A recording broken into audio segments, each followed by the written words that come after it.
Bonjour.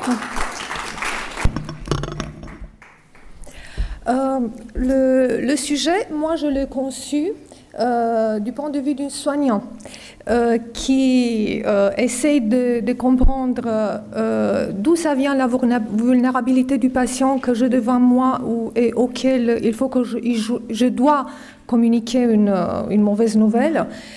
Et de l'autre côté, comprendre quels sont les mécanismes de défense que son psychisme pourrait mettre en place devant cette annonce. Et je vais essayer de tirer 2 ou 3 conclusions. D'après Buchman, qui est un oncologue américain, lui-même malade avec une dermatomyosite, la mauvaise nouvelle est considérée comme une information qui affecte inéluctablement et sérieusement la vision d'un futur. Qu'il s'agisse d'une maladie grave, des conséquences possibles d'un traitement ou des conséquences possibles de la maladie, l'annonce d'une mauvaise nouvelle reste un véritable traumatisme. Il bouleverse totalement la vie. Tournant biographique dans un parcours de vie, l'annonce d'une maladie grave et incurable met un terme à une période d'incertitude, de suppositions et permet de nommer la maladie. À partir de ce moment, la vie d'avant s'arrête et va commencer la vie d'après. Les patients ne réagissent pas tous de la même façon. Leur attitude dépend déjà, une fois, de la gravité de la maladie. Elle peut être longue, évolutive vers un handicap, une déficience, ou elle peut être possible mortelle, dans de brefs délais. La perception, essentiellement individuelle et imprévisible, est dépendante de l'histoire personnelle, du parcours de vie que le patient est en train de traverser, de sa personnalité. Bref, tout ce qui, au premier abord, est invisible. Et c'est l'image d'un iceberg, c'est le 2/3 qu'on ne voit pas. C'est ça le patient qu'on a devant nous. La hiérarchie de besoins et de valeurs que le patient accorde à ceux qui va suivre lui appartient et sont difficilement appréhendables par le soignant. L'inégalité patient-soignant est certaine. Le patient, souvent symptomatique, parfois en perte d'autonomie, a besoin d'aide de la part des soignants pour avancer tout au long du parcours de soins. Le langage médical est codifié. Les patients ignorants ont souvent besoin qu'on leur explique, qu'on adapte l'information, qu'on reformule dans leur langage qu'est-ce qu'on vient de dire par rapport aux maladies et au traitement. Dans son essai autobiographique, après avoir développé un cancer, Fritz Zorn, comme pseudonyme, disait « Personne ne contestera que ce qui est terrible est connu, vaut mieux que ce qui est terrible est inconnu. Mais comment concilier les certitudes de la vie d'avant la maladie avec les incertitudes déstabilisatrices d'après le diagnostic d'une maladie grave ?» On peut entendre souvent « Est-ce que le traitement sera efficace? Est-ce que je veux guérir ?» Les théories psychocognitives décrivent aussi des limites de notre mémoire. Nous retenons en conditions habituelles 10% de ce qu'on lit, 20% de ce qu'on entend et 50% de ce qu'on voit et on entend. En conséquence, il nous est difficile de comprendre et d'interpréter les questions que certains patients peuvent poser jour après jour après avoir reçu un diagnostic quand même clairement expliqué. Mais docteur, qu'est-ce qu'il m'arrive? De quoi je souffre? Est-ce que ce patient n'a pas entendu qu'est-ce qu'on a dit? Est-ce qu'il n'a pas retenu? Ou est-ce qu'il est en déni? Parce que l'annonce d'une mauvaise nouvelle induit des réactions immédiates et différentes qui ont été identifiées et décrites. L'annonce d'un diagnostic grave est que le début d'un travail de deuil. Deuil de notre vie antérieure, deuil de notre état de santé, deuil de notre identité, deuil de projets, de vie, parfois deuil de son avenir.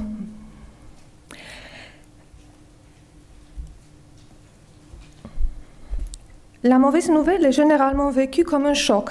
Souvent, l'émotion est tellement forte lors du première annonce que le patient n'enregistre qu'une partie de l'entretien. Il va garder un vague souvenir de certaines informations fournies par le médecin, ou il ne se souviendra rien. Un état de sidération mentale s'installe et la personne figée agit de manière automatique, dans une sorte d'engourdissement. La phase de sidération se dissipe peu à peu et peut laisser place à l'expression des émotions, tristesse, désespoir, angoisse, peur avec agitation psychomotrice complètement inefficace. Au risque de ces ressentis intenses et bouleversants, les patients vont chercher à se protéger en mettant en place des mécanismes de défense. Ces mécanismes de défense représentent des opérations mentales qui visent à réduire les tensions psychiques internes. Ces mécanismes sont involontaires, donc inconscients, imprévisibles et désordonnés. Ils peuvent présenter des fluctuations dans le temps en fonction de l'évolution de la maladie. Et parfois, on peut avoir plusieurs mécanismes de défense qui se superposent chez le même individu. Les mécanismes de défense sont très très nombreux et très variables d'un individu à l'autre. Ils ne représentent pas une preuve de pathologie, mais plutôt une tentative d'adaptation du psychisme face à l'angoisse, une tentative de rendre l'information qu'on reçoit tolérable. L'efficacité adaptative des mécanismes de défense dépend déjà de la nature du mécanisme de défense, mais aussi de l'intensité, de la souplesse de la mise en jeu et des circonstances. On ne doit pas chercher à lutter contre ces mécanismes de défense, mais plutôt les accepter. Ils deviennent dommageables lorsqu'ils nous coupent de nos émotions, de nos relations avec les autres, nous empêchent de voir la réalité ou entravent la poursuite de nos activités. Il n'existe pas une unanimité par rapport au nombre de mécanismes de défense. C'est pour ça que moi, dans cette présentation, je me suis inspirée des travaux d'Elisabeth Kubler-Ross, un psychiatre américain qui a travaillé avec les mourants, des travaux de Martin Rusniewski, psychologue qui a travaillé dans un service d'hémato-oncologie de l'Hôtel-Dieu Paris, et du manuel de diagnostic et statistique des troubles mentaux. La plupart des auteurs, des professionnels, admettent le déni. Le malade, dans ces cas, nie complètement la réalité. Après avoir reçu un diagnostic de cancer ou des propositions de traitement possibles, le patient se comporte comme si rien ne lui avait été dit. « Merci docteur, j'avais peur, j'ai cru avoir un cancer. » Mécanisme trop massif pour rester en place et être conservé plus longtemps, il pourrait laisser place à la dénégation décrite par Martin Rusniewski. Dans ces cas, le malade sait, mais il préfère ne rien savoir. Il conteste l'annonce. C'est impossible. Vos analyses sont complètement erronées. Ça ne peut pas être un cancer. Personne de ma famille n'a eu un cancer. Je veux un deuxième avis. La projection, c'est un mécanisme de défense qui permet au patient de percevoir dans l'autre ce qu'il ne peut pas reconnaître en lui-même. En maladie grave, assez souvent, on a affaire avec la projection agressive, nommée la colère par Elisabeth Kubler-Ross. Ce mécanisme assure la protection par un mode de revendication agressive, soit rendant l'entourage responsable de tous les malheurs. Les patients, dans ces cas, expriment des récriminations, des plaintes, des reproches, des accusations. Soit le patient privilégie comme cible le médecin, qui est considéré incompétent et responsable de l'évolution de la maladie. La colère et la révolte peuvent aussi émerger, dirigées vers Dieu. Comment il a pu permettre une telle injustice ? La rationalisation. Par ce mécanisme, le patient cherche à comprendre la maladie et croit trouver une justification qui lui permettrait de la contrôler. Un patient avec un cancer pulmonaire va dire « c'est ma faute, j'ai trop fumé ». Parfois, le patient peut tenter de maîtriser l'irrationnel par des mécanismes tels que l'humour ou la dérision. Et par ces mécanismes, il sidère assez souvent les soignants qui ne comprennent pas ce qui se passe. Le déplacement, un autre mécanisme de défense par lequel le patient essaye de trouver pour l'émotion et la souffrance un autre objet, un autre problème qui se substitue à sa maladie. Et ce problème est moins menaçant que la maladie qu'on vient lui communiquer.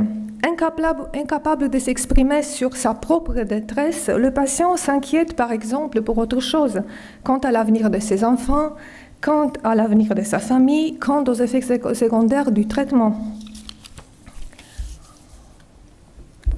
L'isolation, un autre mécanisme de défense, dans lequel le patient connaît la nouvelle. Il a pris conscience, il parle de sa maladie, mais il a une sorte de sérénité apparente, dénuée de toute émotion. Le patient se protège ainsi en mettant ses émotions à distance. L'élaboration psychique dans ce cas est complètement absente. Quand le patient s'adonne à l'usage excessif de raisonnement logique pour s'évader de la réalité douloureuse, nous parlons de l'intellectualisation. Il existe des patients qui expriment des aides répétées, des plaintes répétées, auxquelles ils associent des demandes d'aide répétées. Paradoxalement, ces mêmes patients vont rejeter ultérieurement toute suggestion, les conseils ou l'aide apportée par les autres. Par ce mécanisme de défense, ils peuvent exprimer leur agressivité tout en la niant. Il y a un mécanisme important à être connu par les soignants qui sont assez souvent mis en échec par un tel comportement. Dans les cas des rites obsessionnels, décrits par Martin Rusniewski, les patients sont extrêmement vigilants. Ils suivent scrupuleusement toutes les prescriptions médicales. Ils sont à la recherche des informations médicales détaillées. Assez souvent, ils sont perçus comme tyranniques par les soignants. La régression, décrite aussi par Martin Rusniewski, permet au malade de n'exister que par sa maladie. Il abandonne toute autonomie, toute volonté. Il se laisse prendre en charge jusqu'à adopter des comportements puérils. Laisse son accompagnateur répondre à toutes les questions. Attendez mon épouse, c'est elle qui saura vous dire qu'est-ce qui se passe. Parfois, ce comportement est très difficile à supporter par l'entourage et par les soignants. Et ces comportements peuvent entraîner l'exaspération, le rejet ou l'abandon. La sublimation ou la combativité d'après Martin Rusniewski. Par ce mécanisme de défense, le patient fait preuve d'une vitalité active, un extraordinaire dynamisme. Il s'engage dans le combat contre la maladie qu'il essaie de maîtriser par l'action. Entrepreneur, il veut transformer l'épreuve et aider les autres. Les mécanismes de défense peuvent amener le patient devant la dépression. La dépression pourrait être en effet considérée comme un échec de mécanisme de défense. Au contraire des mécanismes de défense qui nous aident à lutter contre l'angoisse, la dépression nous met devant nos angoisses. Les mécanismes de défense efficaces pourraient nous amener à l'adaptation. Et l'adaptation passe par l'acceptation, car nous ne pouvons pas changer la réalité si nous ne le voyons pas.